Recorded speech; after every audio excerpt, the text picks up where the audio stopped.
Hello'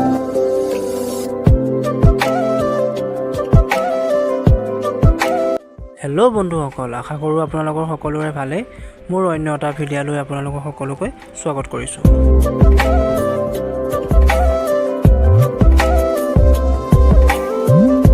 এয়া মই আপোনাৰ যাব ওলাইছোঁ, আপোনাৰ ষ্টেচন যাব ওলাইছোঁ আজি।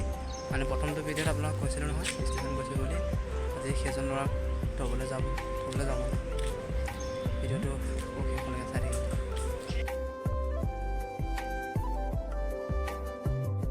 ল'ৰা ঘৰত যাবৰ কাৰণে ৰেডি হৈছে আৰু এই বেগ চেক লৈ পিনে। থ'বলৈ মই যাম, ট্ৰেইনত উঠাই থৈ আহিব লাগিব যে। সেইকাৰণে ভাবিলোঁ বাইকখনকে লৈ যাওঁ, স্কুটিতে লৈ গ'লোঁ ষ্টেচনলৈ। মই আগৰটো ভিডিঅ'ত কৈছিলোঁ আপোনালোকক যে ষ্টেচনটো বেছি দূৰ নহয় বুলি, সেইবাবে স্কুটিতে লৈ আহিলোঁ তাক থ'বৰ কাৰণে।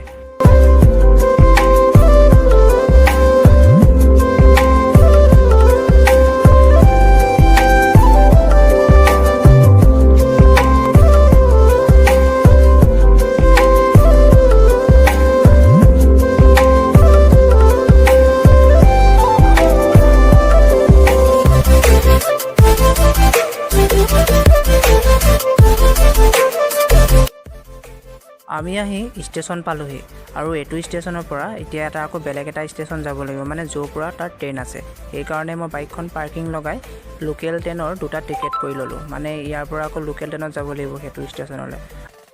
আৰু ইয়াৰ লোকেল ট্ৰেইনবোৰ দেখিবলৈ বহুত বেলেগ বহুতেই বেছি বেলেগ আৰু যেন আমাৰ তাৰ অসমৰ বাছৰ নিচিনা। আৰু এয়া দেখিছেনে ভিতৰৰ পৰিৱেশ।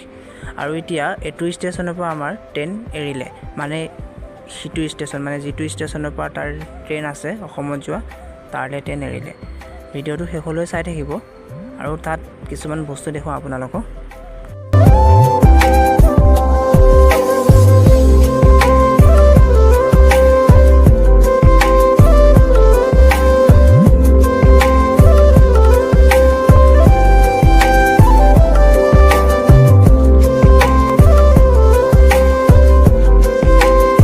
ফাইনেলি আমি secundrabad ষ্টেচন পাই গ'লোঁ। এইটো আপোনাৰ এটা বহুত ডাঙৰ ষ্টেচন হয়। যিসকল ব্যক্তিয়ে ট্ৰেইনত ট্ৰেভেল কৰে এইটো ষ্টেচনৰ পৰাই ট্ৰেভেল কৰিব লাগিব। হায়দৰাবাদত এইটো এটা ডাঙৰ ষ্টেচন, যেনেদৰে আমাৰ অসমৰ গুৱাহাটী ষ্টেচনটো হয়, এইটো ইয়াৰ হয়। বাৰু বন্ধুসকল, আজিলৈ সকলোকে এৰিছোঁ। আৰু এটা নতুন ব্লগ লৈ আপোনালোকৰ মাজলৈ আকৌ উভতি আহিম। যদি কিবা ভুল হৈছে কমেণ্ট কৰি জনাব। Bye bye.